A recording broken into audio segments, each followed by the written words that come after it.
On today's episode, we speak with the head of strength and conditioning for the NRLW Cronulla Sharks and the owner of Bodicomplete, Vaughn Langtry. It's really easy to hire people. Like, my strength is teaching coaches how to coach. If you think that running a gym is just coaching, then you'll fail. Am I allowed to say the other gym's names? We can beat them out if you prefer.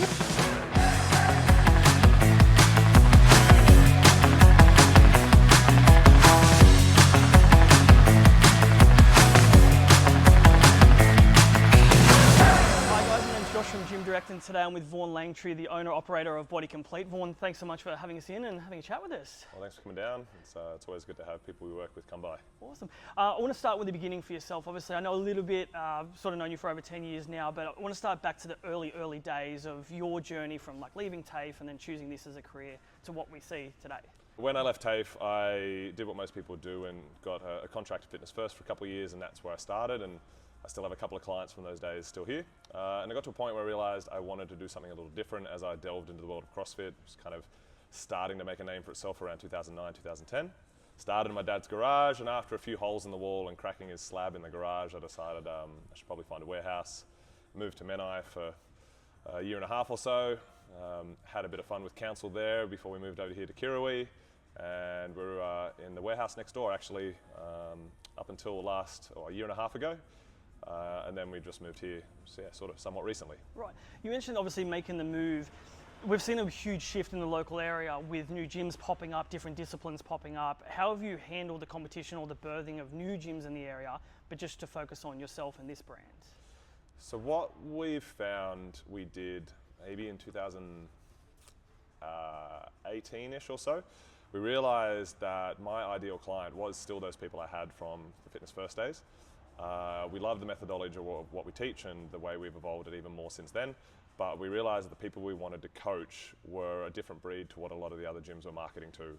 And so we just shifted the way that we delivered, spoke, the language we used, and to some degree our advertising as well. And while there is less of those clients around, they come in of a higher quality looking to experience a completely different change. And so we end up having a much higher, we keep people around longer. Right, okay. You mentioned obviously like you've got to grow throughout the time. Trainers can come and go, finding the right people. Not only that, you're also affiliated with CrossFit, and to be a trainer inside an affiliate, you need to have your level 1. How have you found trying to navigate getting the right people that are going to fit the culture that you're trying to foster here? Most of the hires have been from within.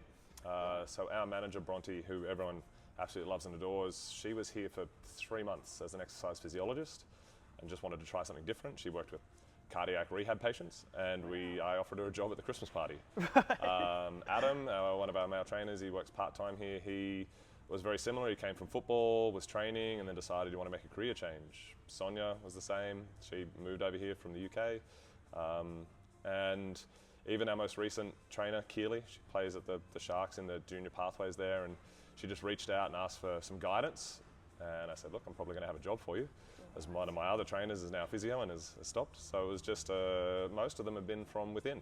Do you find it's easier, like I'm sure you speak with other gym owners, do you find it's easier doing it that way, hiring that way? Because you get to almost show them the DNA of what you want or expect from a coach to then give on to the clients or the members. Yeah, it's really easy to hire people. Like, my strength is teaching coaches how to coach and how to see what they're trying to see and delivering to those people. So I'm looking for people that are kind, people that are going to put in the work even when they don't necessarily want to, because they're having a bad day or whatever.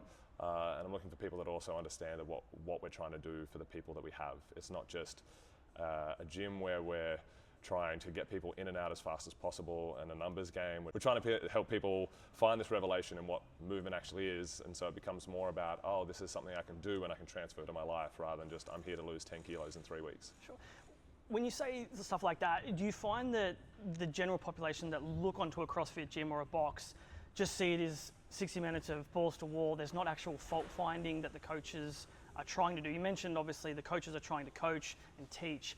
Do you find that there is still that stigma in 2025 with CrossFit that it's just 60 minutes of redlining and you're going to get injured?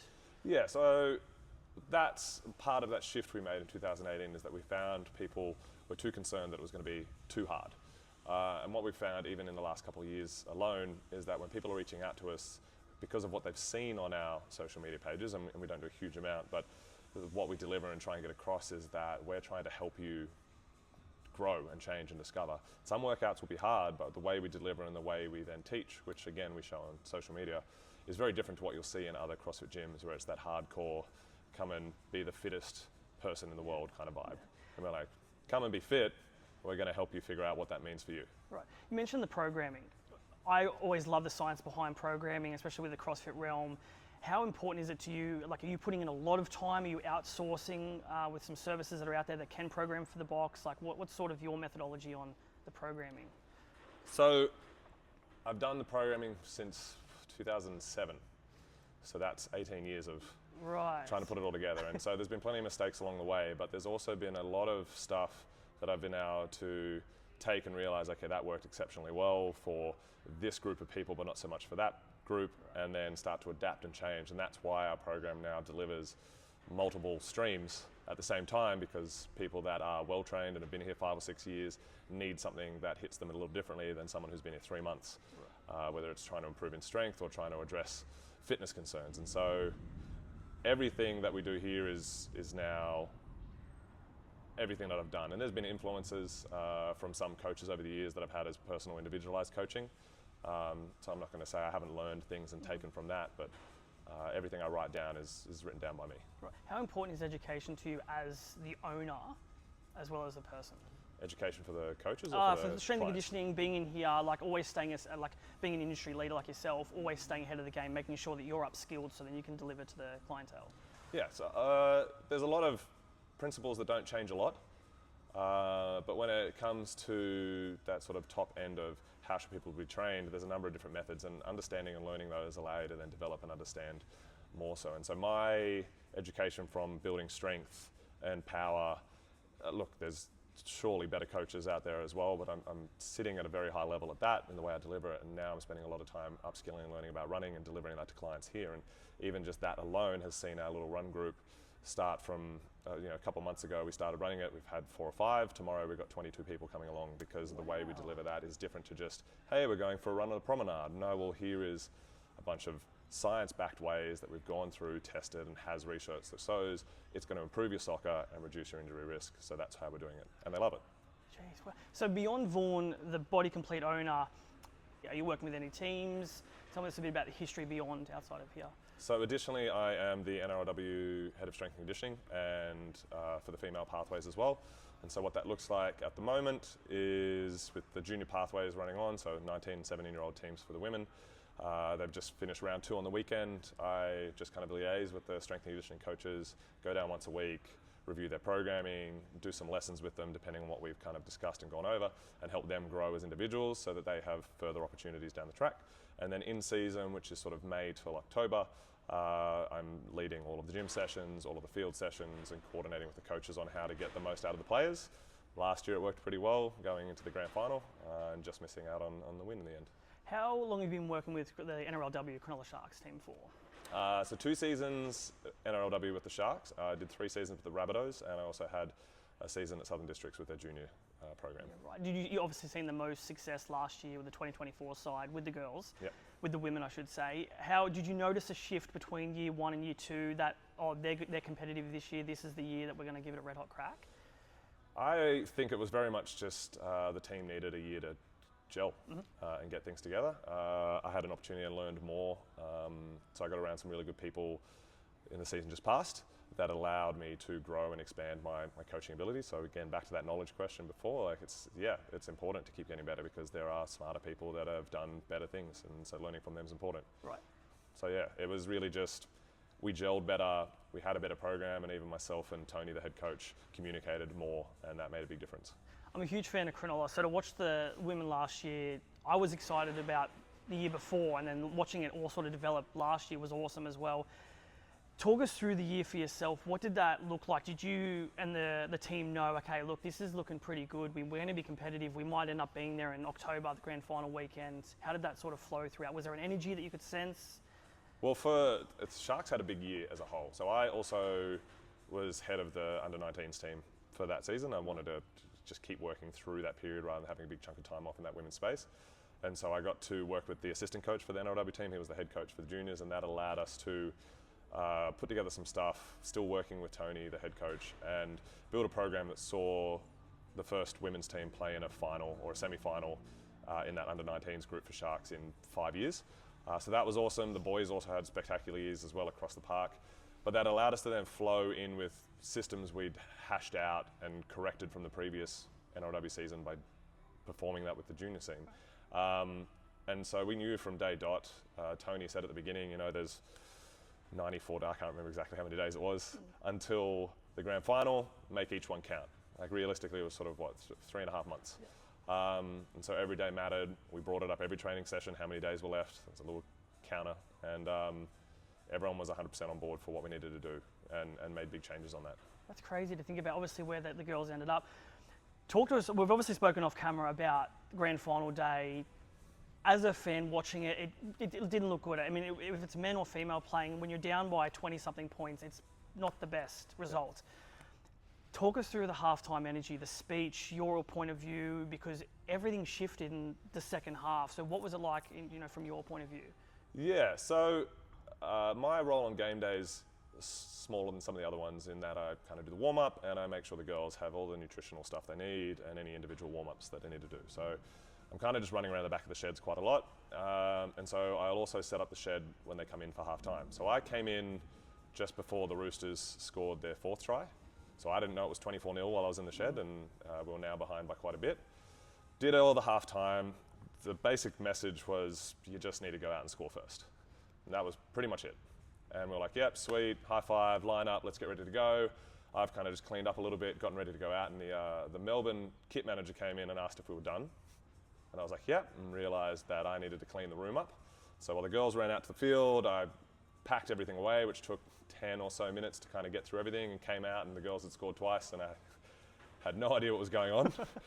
And as I'm sitting down, they score a 3rd try again, and I'm like, oh, well, something's on here, and I've missed 4 tries. Yeah. So it was a very different experience. I had to sit back and watch the game again despite losing, just to figure out what happened and how things changed. But the girls went out ready to kill and just showed that they had enough to go a full 70 minutes and play a whole game. It's exciting to see where it's going to go this year as well. So are you working with any of the ladies outside of the rugby league system, or any training here? Like what sort of, Yeah, so at the moment there's probably half a dozen of the girls that train here, and as well there are a few that I'm working with online and organising their programs, and some that I'm kind of liaising with the other strength and conditioning coaches for their respective origin teams and that sort of thing. And so for them, what's nice during this off-season period is I get a chance to be a bit more individual with some of them and find little ways to find that little bit of improvement. Even today, we had one of the junior girls who I've had since that Tasha Gale, that under-19 season.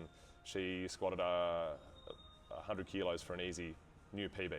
And we've been working on it for the last 8 weeks. And so to see her make that 10 kilo PB and now be able to move on to her power training because she's reached sort of that minimum standard that I want for her is fantastic to enjoy.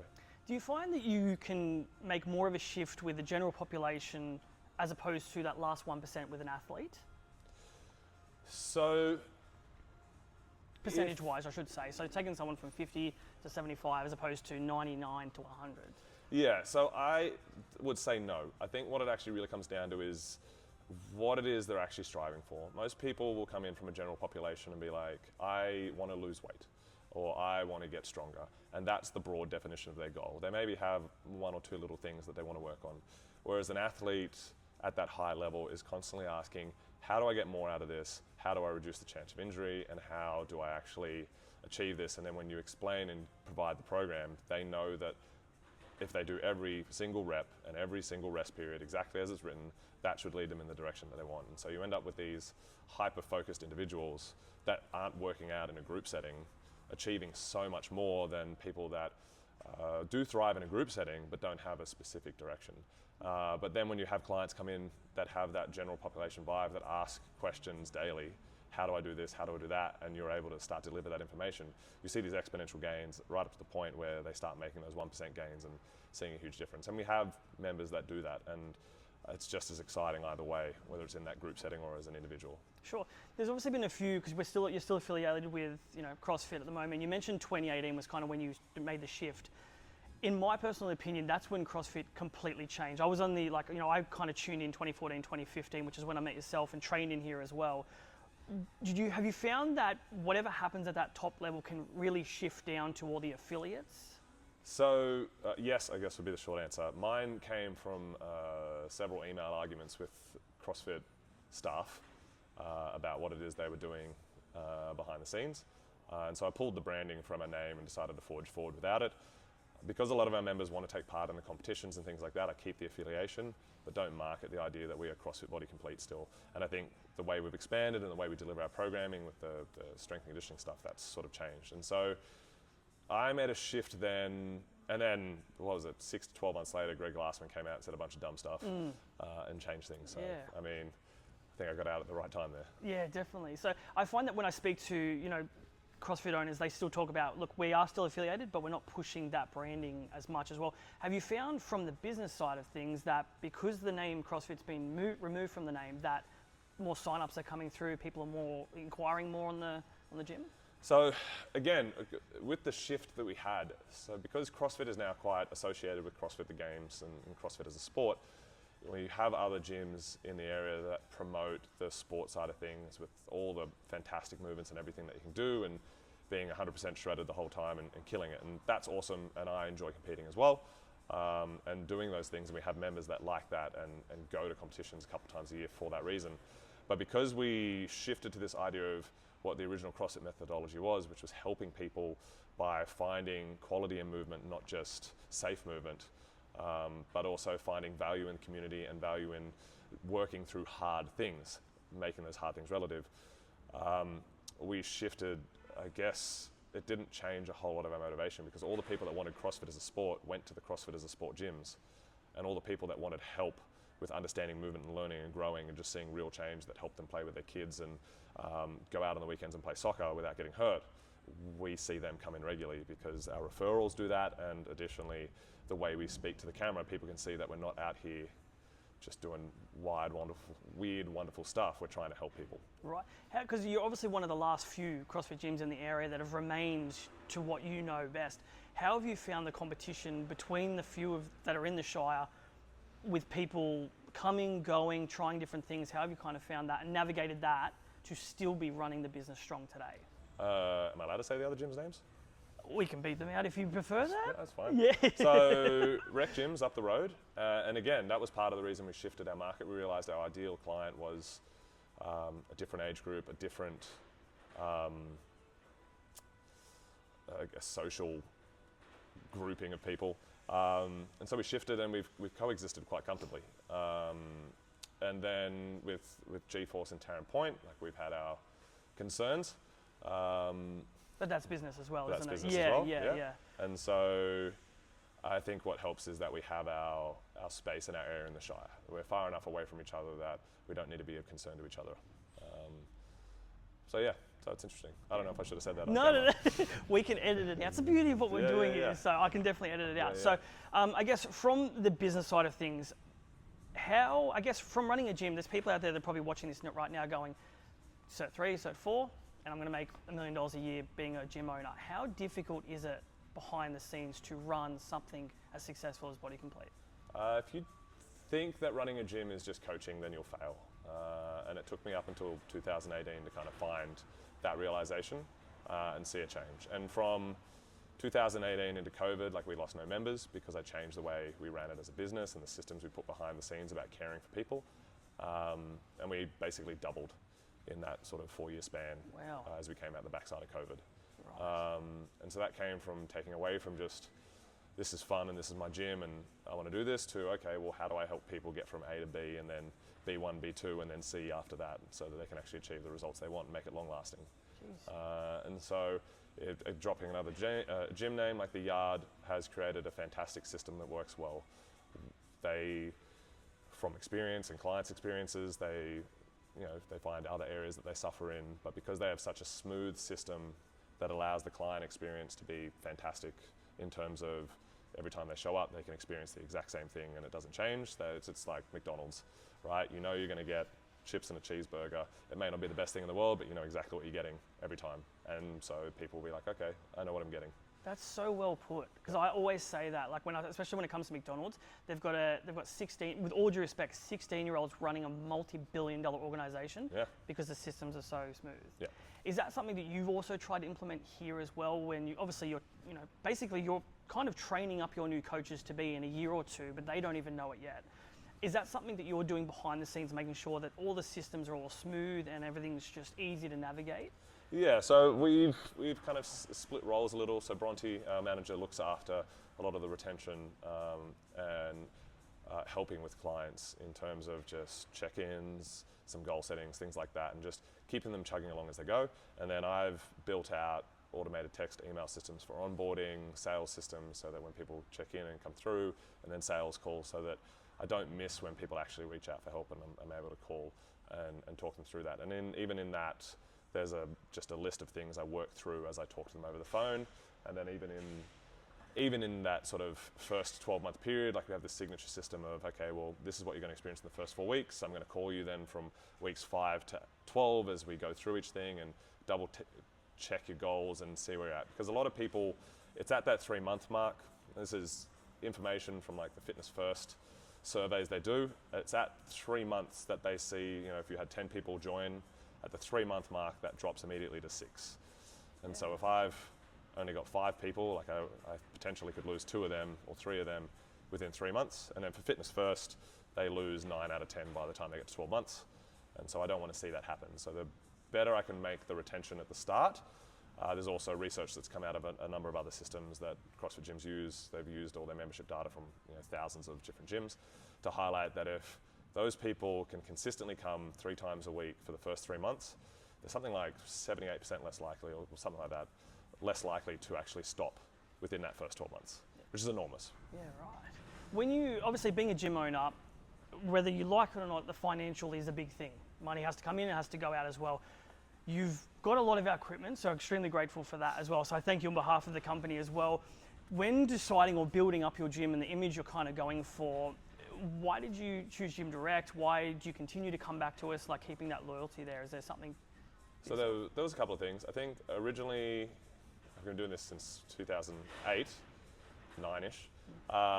Gym Direct had easily comparable prices that made it a good choice.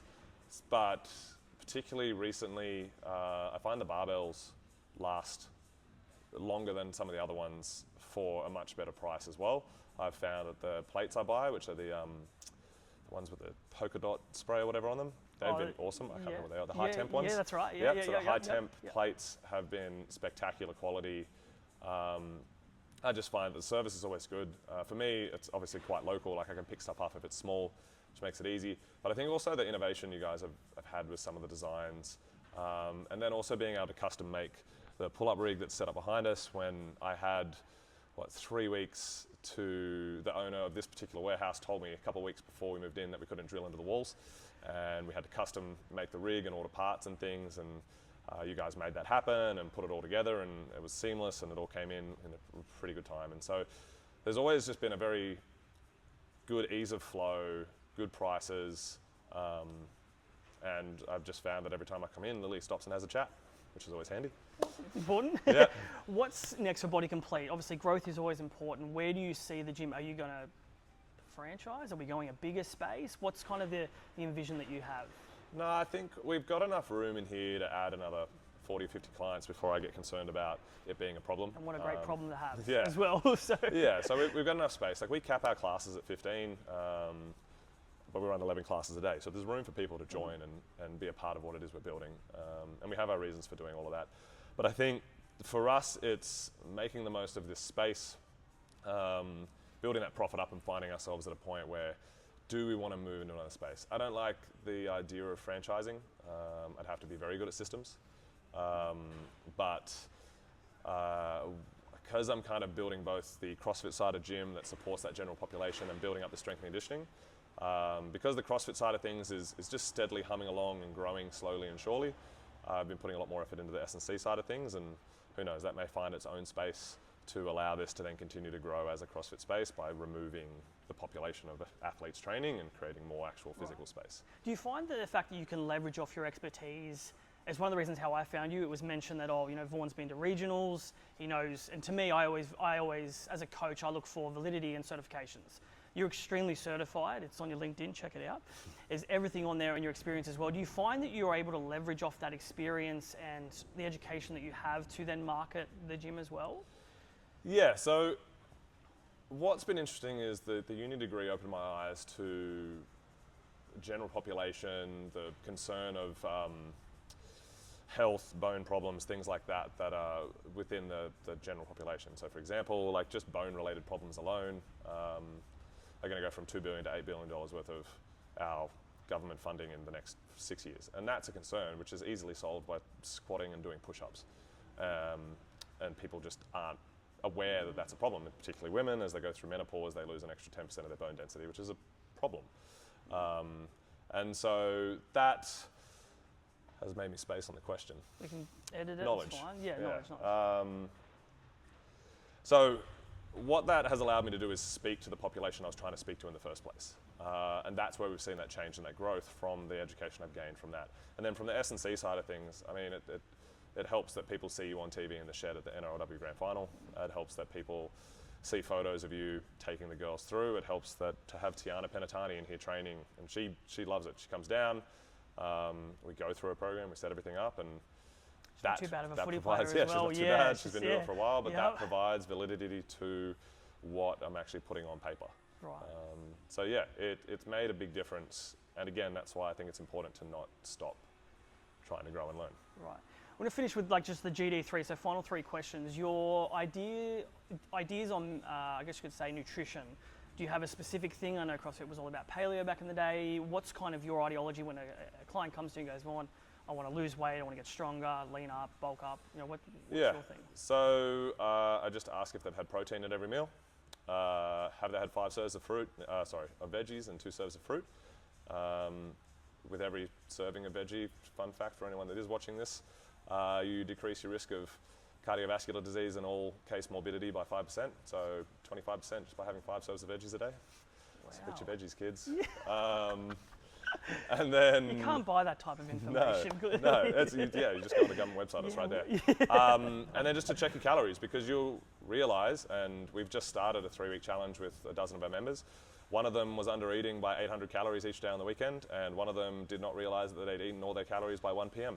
And I was like, you just really don't know until you actually measure something. Right. And while it might be hard, it only takes a couple of weeks to then start to be able to measure, just eyeball it and be like, okay, that's the right amount of food because you've weighed it and checked it each time. Yeah.